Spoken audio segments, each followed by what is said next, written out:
여러분, 우리가 세상에 믿지 않는 사람들에게 복음을 전하는 동기와 이유가 뭡니까? 그것은 예수님 사랑 때문입니다. 그것 외에 아무것도 없습니다. 우리가 무슨 교회 숫자를 늘리려고 전도하는 것도 아니고요.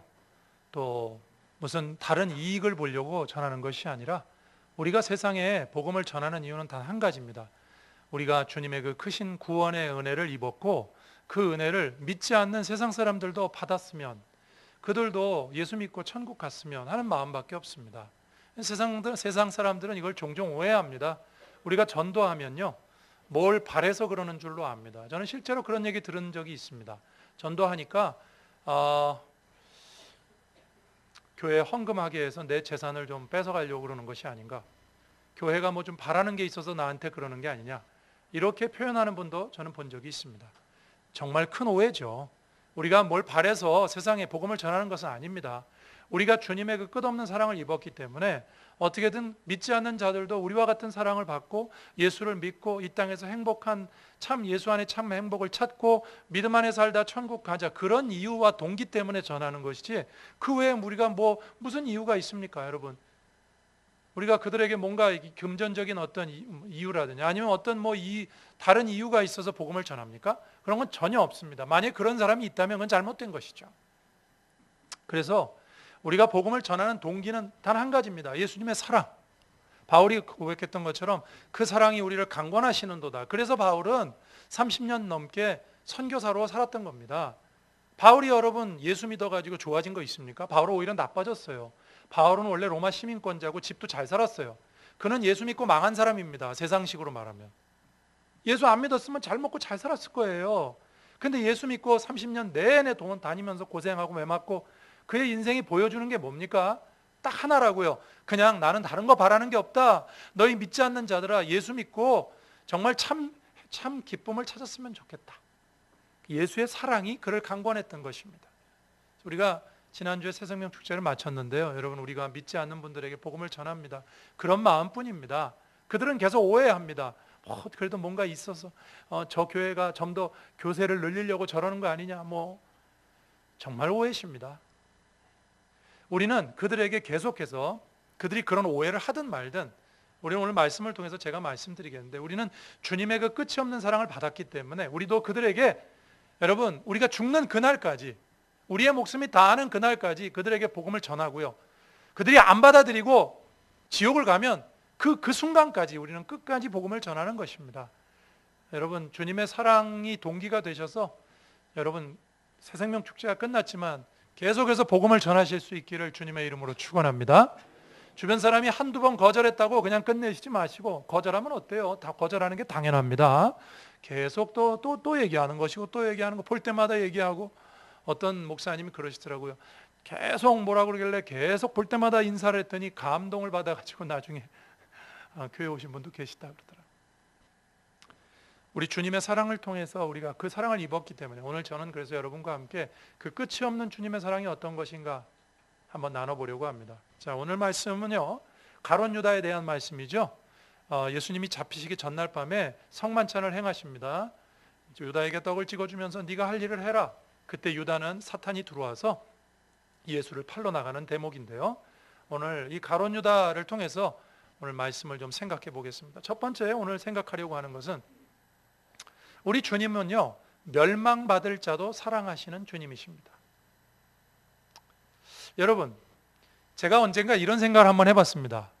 여러분, 예수님께서는 왜 가룟 유다를 가까이 두시고 참으셨을까요? 3년 내내. 가룟 유다가 멸망받을 것을 주님이 아셨을까요? 몰랐을까요? 예수님은 참 하나님이시죠, 참 인간이시죠. 다 모든 걸 꿰뚫어 보시잖아요. 그러니까 예수님이 암만 잘해줘도 가룟 유다는 결국, 물론 우리가 그 사람 구원받았느냐 이거 쉽게 판단할 건 아닙니다만, 성경에 나와 있는 걸로만 보면 가룟 유다는 자살하고 끝났잖아요. 그렇죠? 지옥 갔겠죠? 자, 그럼 가룟 유다가 멸망당할 게 뻔한데 왜 예수님은 가룟 유다를 가까이 놓고 그를 끝까지 참으셨을까요? 이렇게 하면 여러분 얘기가 됩니다. 어떤 사람이 있는데 이 사람이 말을 안 들어요. 지금은 잘 복음을 전해도 맨날 튕겨 맞네. 우리가 이번에 전도 집회 했지만 자, 그런 사람 그래도 가능성이 있잖아요. 이 사람은 지금은 튕겨내지만 언젠가는 복음을 받아들일 수 있다. 가능성이 있기 때문에 가까이 두고 그에게 계속 친절을 베푼다. 이건 말이 됩니다. 그렇죠? 그죠? 우리는 그렇잖아요. 그러나 주님은 다 아시잖아요. 가룟 유다가 어떻게 죽을지, 가룟 유다가 회개하지 않을지, 가룟 유다가 어떤 종말을 맞이할지 다 아시죠. 그런데도 왜 주님은 가룟 유다를 가까이 두고 참으셨을까요? 여기에 성경이 우리에게 말하려고 하는 내용이 있다고 생각합니다. 여러분, 예수님은 제가 이 본문에서 근거를 좀 대드리면 유다가 배반할 거를요, 주님은 분명히 아셨어요. 13장에만 3번 나옵니다. 10절, 18절, 21절 찾아보지 않겠습니다만 주님은 3번이나 이 13장 안에, 요한복음 13장 오늘 읽은 본문 안에 3번이나 뭐라 그러냐면 너희 중에 한 사람이 내 발꿈치를 들 것이고 너희 중에 한 사람은 나를 팔 것이고, 알아요. 주님이 다. 그러면 이때만 아셨냐? 요한복음 6장 70절에도 나오는데요, 주님은 너희 중에 한 사람은 마귀니라 그렇게 말씀하셨어요. 그러니까 주님은 어떻게 보면 가룟 유다 처음에 픽업해서 쓸 때부터 다 아시고 계시는 거예요. 그러면 그가 그렇게 멸망당할 거 알면서도 왜 같이 있냔 말이죠. 우리 같으면 쫓아내버릴 텐데. 여러분, 우리는 뭐 아군이냐 적군이냐 딱 나눠서 적군이면 그냥 모른 척 하는 게 맞는 거 아니에요? 그런데 예수님은 왜 그렇게 가만히 그를 참아두시고 두셨을까? 더군다나요, 예수님은 가룟 유다에게 오늘 본문에도 나옵니다만 돈꾀를 맡기셨어요. 돈꾀.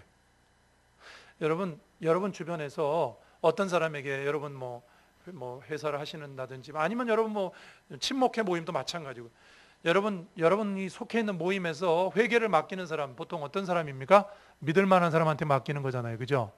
신뢰하는 사람에게 맡기는 거 아니에요. 아무한테나 맡기는 게 아니잖아요. 예수님은요, 12명 중에 왜 하필 망할 사람한테 가장 중요한 돈꾀를 맡기셨을까요? 그거 가지고 뭐 자기 마음대로 쓸 걸 아셨거든요. 왜 이걸 우리가 어떻게 이해해야 될까요? 저는 한 가지밖에 없다고 생각합니다. 이해할 수 있는 길은. 주님은 가룟 유다가 처음부터 배반할 거 다 아셨어요. 회개할 가능성이 없다는 것도 아셨어요. 그런데 주님은 왜 그 가룟 유다를 가까이 두고 그에게 일을 맡기시고 어떻게 보면 더 중요한 일도 맡기셨을까? 이것을 통해서 저는 이것을 하나님이 우리에게 보여주신다고 생각합니다. 하나님은요, 멸망받을 자도 사랑하십니다. 믿으시길 바랍니다. 이거 놀라운 거예요, 여러분. 그러니까 나를 사랑하는 자 사랑하는 거, 그건 뭐 당연한 거고요. 나를 지금 사랑하지 않지만 그래도 뭔가 가능성이 있는 사람을 사랑한다, 관심 갖는다, 요거는 조금 더 고상한 사랑이죠. 하나님의 사랑은 뭐냐? 하나님의 사랑은요, 완전히 나한테 등질 걸 알면서도 그를 사랑하세요. 하나님은 창조주이시잖아요. 하나님은요, 피조물들을 그렇게 사랑하세요. 그래서 제가 설교 제목 이렇게 붙인 거예요.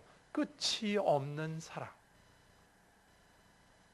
그래서 우리가 하나님의 사랑을 이해할 수가 없어요. 마태복음에 보면 이런 말이 나오죠. 하나님은 선인과 악인에게 해와 비를 내리시고 비추신다. 자, 악인한테 뭐 줄 필요가 있어요? 그 악인이에요. 선인이 될 가능성이 있는 사람이 아니고 그냥 악인이에요. 그냥 악인으로 죽을 수도 있어요. 하나님은요, 선인과 악인에게 해와 비를 골고루 주신대요. 악한 사람도 하나님의 은총을 받아요. 일반 은총을. 이걸 어떻게 이해해야 될까요? 공의로우신 하나님이 그게 바로 뭘 우리에게 보여주시냐면 하나님의 사랑을 보여주는 거예요. 하나님의 사랑은 끝이 없는 줄로 믿으시길 바랍니다. 멸망당할 자도 사랑하세요. 몰라서 그랬다고요? 아니요. 우리가 몰라서 그렇다면 이해가 되죠. 다 아세요. 그러나 멸망받을 자조차도 사랑하세요. 너는 멸망받을 거니까 너는 내가 아는 척도 안 해. 어차피 너는 멸망받을 거야. 너는 예쁜 애니까 내가 아는 척하고, 너는 멸망받을 자니까 너는 그냥 아는 척 안 한다가 아니에요. 하나님은 이 세계를 보시면서 심지어는 멸망받을 자까지도 사랑하시는 분이시다. 그래서 저희가 여러분에게 이런 말씀을 드립니다. 우리가 이 주님의 사랑을 흉내라도 내야 된단 말이죠. 따라갈 수는 없는 것 같아요. 어떻게 여러분, 우리가 멸망받을 걸 알면서 우리가 나에게 정말로 반대를 한다는 것을 알면서 그걸 사랑할 수 있겠습니까? 비록 망할 자라도 사랑하시는 주님, 이것이 주님의 사랑입니다. 그러시면서 우리에게도 이렇게 말씀하시죠. 원수를 사랑하라. 예수님은요, 가만히 보면 굉장히 공정하신 분이에요. 예수님은 본인이 경험하지 않은 거, 본인이 하지 않은 거 우리한테 시키지 않아요. 예수님은 참 하나님이시자 참 신이시죠. 참 하나님이시죠. 참 인간이었죠. 인간의 몸을 입고 오셨기 때문에 여러분, 우리처럼 원수를 사랑하는 거 쉽지 않아요. 그런데 이 사랑을 가지신 분이시기 때문에 우리한테 뭐라고 말씀하시냐면, 야, 원수라도 사랑해라. 가론 유다까지도 사랑하시는 주님이 우리에게 이것을 보여주시는 겁니다. 하나님의 사랑은 끝이 없는 사랑이다. 그래서요, 이 하나님의 사랑을 받은 사람들은요, 가끔 우리가 TV 같은 데 보면, 또 신문에 나는 걸 보면 통 큰 사랑을 하는 분들이 있어요. 제가 이름을 붙여봤는데, 통 큰 사랑. 우리가 생각할 때 어떻게 저렇게 할 수 있지 하는 그 사랑을 주님 때문에 하는 사람들이 있어요. 제가 하나 예를 들어볼게요. 제가 몇 달 전에 그 목회 칼럼에 썼던 글인데, 여러분 몇 달 지났으니까 다 잊어버리셨을 거고 또 안 읽는 분도 있으니까. 자, 2016년 7월 달에 미국 위스콘신주 주변 고속도로에서 엄청난 사고가 일어났습니다. 동갑내기 부부인 28살 된 제미슨 팔스와 캐서린 팔스 부부가 3세 23개월 2개월 된 세 자녀를 차에 태우고 일본 단기 선교길에 오르기 위해서 고속도로를 달리고 있었어요. 참 훌륭한 분들이죠. 젊은 분들이 28살 젊은 분들인데 시간을 내서 1년에 일정 부분을 다른 나라에 단기 선교를 하는, 자녀들을 데리고 가서 하는 그런 분들이. 고속도로를 가다가 앞에 공사가 진행되고 있다는 편말을 보고 이분들이 자기 차의 속도를 줄였습니다. 근데 뒤따라오던 트럭이 그것을 미처 보지 못하고 이 부부의 차를 덮칩니다. 이 사고로요, 일가족 5명과 또 다른 차 운전자 1명이 사망하는 엄청난 사건이 발생했어요. 2016년도에. 검사는요, 당연히 이 사람 기소됐죠. 이 트럭 운전사에게 5년에서 9년의 징역형을 선고했어요. 아무리 실수지만 이거는 이렇게 받아야 된다, 이렇게 선고를 했죠. 그러나 이 사람은요, 어떻게 결과적으로 됐냐면 180일의 징역형과 보호관찰 2년을 받고 끝났어요. 어떻게 이렇게 감형이 됐느냐? 이 제미슨 팔스의 아버지 되시는 분이 선처를 요청했습니다. 재판부에. 이렇게 그가 말했어요. 표현할 수 없을 정도로 슬프지만 분노에 휩싸이지 않았다. 하나님은 수도 없이 나를 용서하셨는데 내가 어떻게 용서하지 않을 수 있겠는가? 부디 관용을 베풀어 달라. 이 소식이 미국 사회에 알려지면서요, 미국에서는 이 사람을 향해서 슈퍼 크리스찬이다. 야, 어떻게 저렇게 할 수 있냐? 어떻게 저렇게 저런 상황에서 저럴 수가 있는가? 제가 다큐멘터리 프로그램에서 이런 걸 봤습니다. 죽음에 대해서 연구하는 사람들이 해놓은 실험과 이제 그건데요. 사람이요, 죽음을 앞에 두고 있으면 그 죽음과 관련된 있는 사람은 둘로 딱 나뉜답니다. 그러니까 죽음과 관련해서 내 집단과 외 집단으로 딱 나뉜대요. 세월호 생각해 보시면 쉬워요. 그러니까 그런 사건이 생기잖아요. 그러면 그 사건에 관련되어 있는 분들은 자기들끼리 딱 뭉친답니다. 그게 내 집단 형성이 된대요. 내 쪽으로. 그리고 그것과 관련되어 없는 그 외부에 있는 사람들 있죠. 가해자라든지 이런 사람들을 외 집단으로 딱 이렇게 형성을 하고 그들을 비난하고 공격한대요. 이게 죽음과 관련되어 있는 인간의 행태랍니다. 그렇다 그러면 이 아버지는요, 당연히 저놈은 더한 벌을 받아야 된다, 그래야 될 사람이거든요. 근데 어떻게 이렇게 할 수가 있냐고요. 그래서 사람들이 슈퍼 크리스찬이라고 칭송한 거예요. 이분이 이렇게 얘기했어요. 제가 슈퍼 크리스찬이 아니라 아까 말씀드린 것처럼 내가 예수님께 받은 사랑이 얼마나 큰데, 그분께 받은 용서가 얼마나 큰데 내가 어떻게 용서하지 않을 수가 있겠는가. 여러분, 이게 그리스도인의 사랑이죠. 통 큰 사랑. 어떻게 통 큰 사랑이 가능하죠? 주님께 받은 은혜가 크기 때문에 그래요. 이거 성경에도 나옵니다. 누가복음 7장 47절에 이런 말씀이 있어요. 이러므로 내가 내게 말하노니 그의 많은 죄가 사하여졌도다. 이는 그의 사랑함이 많음이라. 사함을 받은 일이 적은 자는 적게 사랑하느니라. 여기 시몬이라는 사람이 예수님을 초청해 놓고, 바리새인이거든요. 예수님 초청해 놓고 예수님을 모욕했어요. 집에, 유대인들은 집에 사람 초청하면 발 씻을 물도 줘야 되고 이렇게 해야 되는데 그런 거 안 하고 예수님 밥 먹자고 초청해 놓고 아무것도 안 해요. 이거는 예수님에 대해서 모욕하려는 마음이 있었던 것 같아요. 그런데 한 여인이 등장합니다. 죄 많은 여인.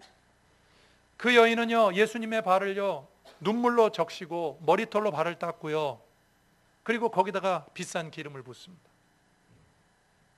이 사건 때문에 예수님이 이 말씀하시는 거예요.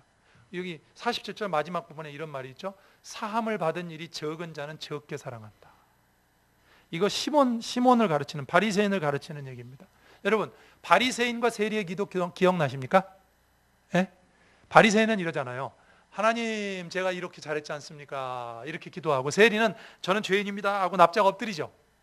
바리새인들은요, 하나님 앞에 별로 잘못한 게 없어요. 예? 자기들이 하나님 앞에 이렇게 별로 용서받을 게 없는 사람들이에요. 왜? 잘한 게 너무 많아, 자기들이 생각할 때. 그렇기 때문에요, 용서받을 게 없는 사람, 많이 용서받지 않은 사람이기 때문에 주님을 적게 사랑하는 거예요. 주님이 이 말씀을 하시는 거예요, 이 본문에서. 반면에 이 여자는요, 주님께 자기가 죽어마땅한 죄인인데 자기가 하나님께 그런 용서를 받았기 때문에 눈물로 발을 닦고 머리털로 발을 닦습니다. 그래서 주님이 말씀하시는 거예요. 적게 용서받은 사람은 적게 사랑한다. 반대로 많이 용서받은 사람은 많이 사랑한다. 여러분, 이 말씀이 맞는 것 같아요. 주님의 사랑을요, 크게 체험한 사람은요, 용서가 커지는 것 같아요. 아까 그 통 큰 사랑을 한 아버지처럼. 우리의 사랑과 용서는요, 내 신앙의 표현이라는 생각 안 듭니까? 여러분, 교회를 다니면서도요, 뭐 자그마한 거 하나 때문에 남을 용서하지 못하고요, 꽁한 마음으로 사는 사람들도 많아요, 이 세상에. 그렇죠? 그게 내 신앙과 내 신앙의 표현이라는 생각 안 듭니까? 우리가 이렇게 탁 털어버리고, 뭐 그럴 수도 있지. 주님은 나도 사랑하셨는데. 여기 이 아버지는 그 정도가 아니에요. 자기 눈에 넣어도 아프지 않을 손자와 손녀와 두 자녀가 죽었는데도 이렇게 말하죠. 여러분, 이게 무슨 쇼입니까? 이렇게 통 큰 사랑을 할 수 있는 이유는 이게 신앙의 표현이죠. 그런 용서를, 사랑을 할 수 있는 신앙의 표현이죠. 왜? 그 사람이 많이 사함을 받은 사람이기 때문에, 하나님 앞에서 그 은혜를 받은 게 큰 사람이기 때문에 많이 사랑할 수 있는 거예요. 저는 사랑과 용서는 신앙의 표현이라고 믿습니다. 저는 우리 성도들이요, 다 이렇게, 여러분, 우리가 복음을 전해도요, 세상 사람들이 계속 받아들이지 않는다니까요. 그러거나 말거나 우리는 계속해서 그들을 사랑하고, 여러분, 세상 사람들이 여러분 싫어하면 그들에게 복음을 더 이상 안 전할 겁니까? 내가 무슨 자존심이 있지, 내가 저 사람한테 한두 번 했으면 됐지, 뭐 그런 생각 하시겠습니까? 그러든지 말든지 우리는 계속 그들에게 복음을 전하고, 이게 하나님의 사랑을 받은 성도의 삶입니다. 저는 저와 여러분의 삶이 그런 삶이 될 수 있기를 주님의 이름으로 축원합니다. 교회에서도 가정에서도 세상에서도요, 예수 믿는 사람은요, 저는 예수 믿는 사람은 남을 저주하지 않는다고 생각합니다. 예수를 믿는데 남을 저주할 수가 없어요. 왜냐하면 예수님은 멸망받을 자까지도 사랑하시는 분이시거든요. 그런데 어떻게 예수를 믿으면서 그분의 사랑을 받았다고 하는 사람이 남을 저주할 수가 있겠습니까? 이건 어불성설이, 말이 형성이 안 되는 거죠. 주님은 멸망받을 아들이었던 가룟 유다까지도 사랑하셨어요. 저는 이 사랑을 따라가자 이렇게 말 못하겠습니다. 왜냐하면 우리가 주님의 사랑을 흉내내기 어려운 것 같아요. 따라가기 어려운 것 같아요. 대신 이렇게 표현하고 싶어요. 주님의 사랑을 흉내라도 냈으면 좋겠습니다.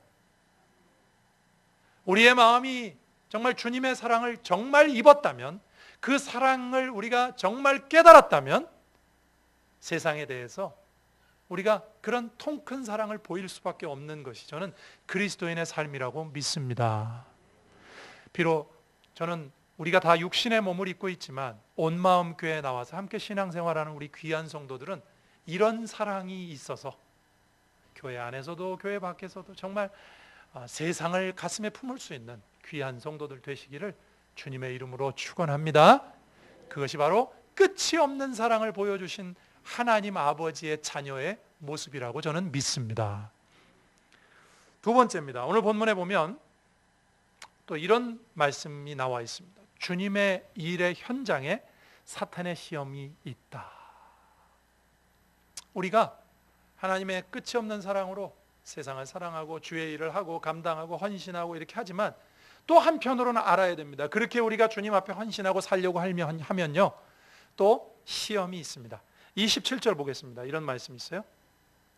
조각을 받은 후 곧 사탄이 그 속에 들어간지라 이 예수께서 유다에게 이르시되 내가 하는 일을 속히 하라 하시니. 저는 여기서요, 여러분 재밌는 표현이 이거예요. 조각을 받은 후 사탄이 그 속에 들어갔다. 이거 다른 번역에 보면 이렇게 돼 있어요. 조각을 받자마자 사탄이 그 속에 들어갔다. 이거 일반적으로 표현하면 이런 겁니다. 이 조각을 받았다는 건 성만찬의 그 떡을 주님으로부터 받았다는 얘기예요. 예? 이거 일반적으로 말하면 이런 거예요. 주님의 은혜를 받았다고요, 지금. 주님의 은혜를 받았는데 주님의 은혜만 받은 게 아니라 주님의 은혜와 함께 사탄이 그 속에 들어갔대요. 세상에서 여러분 이런 말을 하죠. 약발이란 말 합니다. 약발. 그죠? 한약을 먹으면 뭐 좋은 약을 먹었어요. 그럼 우리가 보통 약발을 받는다 그러죠? 예? 그래서 뭐 예를 들면 좋은 약을 먹었는데 약을 다 먹자마자 바로 감기에 걸렸다. 그러면 가짜 먹은 거 아니야? 이런 생각 하잖아요. 약발이 있다 그러잖아요. 여러분, 헌신의 약발은 얼마나 갈 거라고 생각하십니까? 내가 주님을 위해서 헌신했어요. 뭐 헌금도 하고 뭐 노력도 하고 봉사하고 뭐 헌신을 했어요. 내가 주의 일을 하고 있어요. 지금 열심히. 자, 그 약발이 얼마나 갈까요?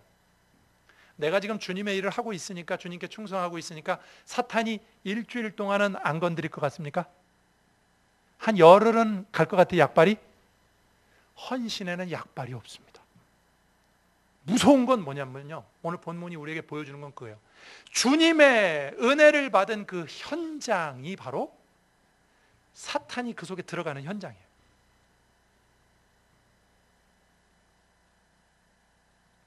여러분, 베드로도 그랬어요. 이거 한 사람 얘기만이 아니에요. 베드로 어땠습니까? 주는 그리스도시요 살아계신 하나님의 아들입니다 그랬어요. 그렇죠? 그 고백은요, 신약 성경과 구약 성경을 통틀어서 가장 위대한 고백이에요. 근데 그 고백을 하고 예수님이 뭐라 그랬냐면 내가 이제 십자가에서 죽을 거다 그랬더니 베드로가요, 뭐라 그런지 압니까?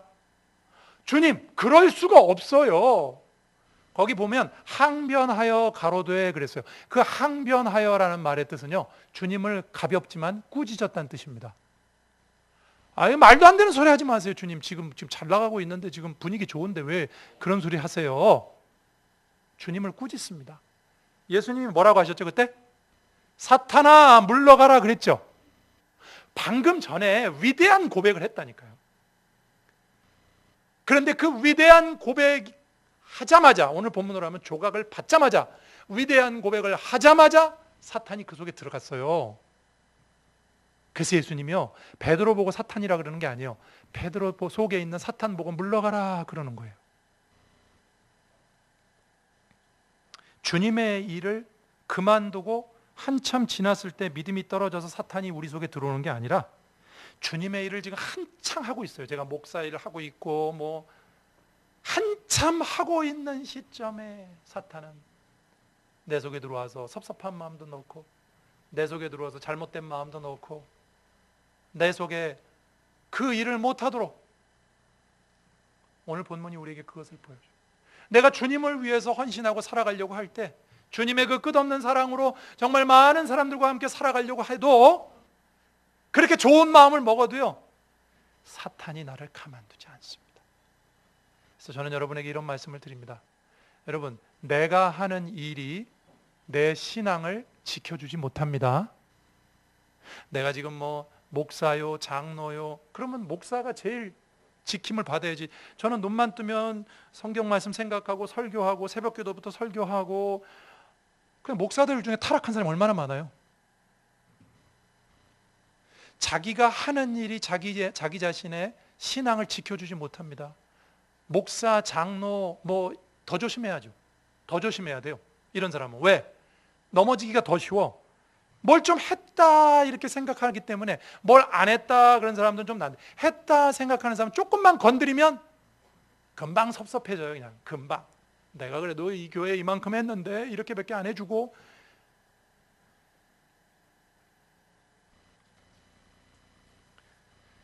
그래서 주님은요, 제자들에게 이렇게 말씀하셨죠. 시험에 들지 않도록 깨어 기도하라. 제자들에게 하신 말씀이에요. 12 제자들에게 시험에 들지 않게 깨어 기도하라. 믿지 않는 자들에게 하신 말씀이 아니에요.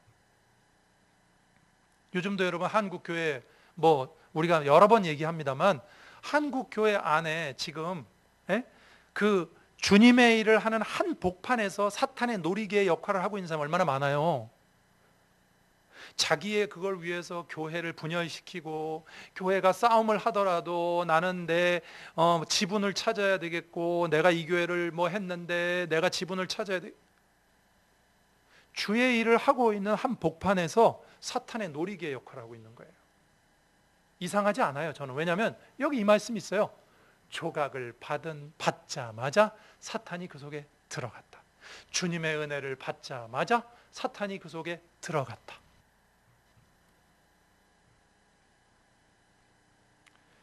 여러분, 우리가 주님의 일을 하고 있다고 생각할 때 사실 그때가 가장 겸손해야 되고 가장 주님 앞에 조심해야 될 때인 줄로 믿으시길 바랍니다. 하나님의 사랑을 깨닫고 하나님의 사랑을 실천하고, 내가 뭐 주님 뜻대로 한번 살아보겠습니다, 이렇게 결심하고 나설 때가 가장 사탄은 우리를 공격하기 좋은 때로 생각하고 공격하는 시간인 줄로 여러분 아시고 믿음 생활하시기를 주님의 이름으로 축원합니다. 제가 목사를 해도, 또 우리 성도들도 각자에서 맡겨진 일을 할 때에도 여러분 마찬가지입니다. 뭐 이 일을 하고 있으니까 사탄이 안 건드린다고요? 복을 줄 거라고요? 하나님 일을 하고 있으니까. 성도들이 좀 그런 잘못된 생각을 하는 것 같아요. 내가 지금 하나님 일을 하고 있으니까 하나님이 나에게 복을 주시겠지. 물론 하나님이 복도 주셔요. 그러나 내가 주님의 일을 하고 있기 때문에 사탄이 나를 더 공격할 수 있다는 거예요. 우리가 믿음 안에서 잘못된 길로 가지 않도록 여러분 믿음을 지키시고 신앙을 지키시는 여러분 되시기를 주님의 이름으로 축원드립니다. 말씀을 정리하겠습니다. 끝이 없는 사랑. 여러분, 주님의 사랑은요, 내가 사랑하는 사람만 사랑하는 것도 아니고, 사랑할 가능성이 있는 사람 사랑하는 것도 아니고요, 완전히 멸망받을 자도 사랑하시는 게 주님의 사랑입니다. 그 사랑을 우리가 우리가 가늠할 수가 없어요. 끝이 없는 사랑입니다. 우리가 그 사랑을 흉내라도 낸다면 여러분, 우리는 크게 사랑하고 크게 용서하고 그렇게 믿음으로 살 수 있기를 주님의 이름으로 축원합니다. 또 두 번째는 우리가 주님 앞에 헌신할 때 사탄의 놀이개로 전락하지 않도록. 사탄은 내가 주의 일을 하고 있을 때 나를 마음대로 공격합니다. 그리고 넘어뜨리려고 합니다. 가룟 유다는 졌지만 우리는 오늘 성경의 경고를 보면서 우리가 그렇게 되지 않도록 여러분 주님의 일을 하면서도 주님께 여러분 하나를 해드렸으면 둘을 겸손하시고 그런 마음으로 살면 됩니다. 내가 교회에 한 가지 잘한 일이 있으면 한 3단계쯤은 더 내려오고 이런 마음으로 살면 문제가 안 생기리라고 저는 생각합니다. 그런 마음으로 주님의 일을 이루시는 여러분 되기를 주님의 이름으로 축원드립니다. 기도하시겠습니다. 이 시간 기도할 때 주여, 우리도 주님의 사랑을 흉내라도 내도록 도와주셔서 믿지 않는 자들, 나를 거부하고 오해하는 자들에게 끝까지 소망을 가지고 또 복음을 전하도록 도와달라고 기도하시고, 주님 앞에 충성하다가 낙심하는 일이 없도록 해달라고, 사탄의 놀이개가 되는 일이 없도록 해달라고, 내 믿음을 지키게 해달라고 이 시간 한번 간절히 기도하겠습니다. 기도합니다. 하나님 아버지 감사합니다. 오늘 주님 앞에 귀한 성도들과 함께 새 생명 축제를 마치고 주님의 끝이 없는 사랑을 다시 한번 생각했습니다. 그 사랑 우리가 흉내라도 내도록 도와주시고, 아무리 거절하고 아무리 뭐라고 해도 우리는 계속해서 사랑하고 계속해서 권면하고 계속해서 나아갈 수 있는 성도들 다 되게 하여 주옵소서.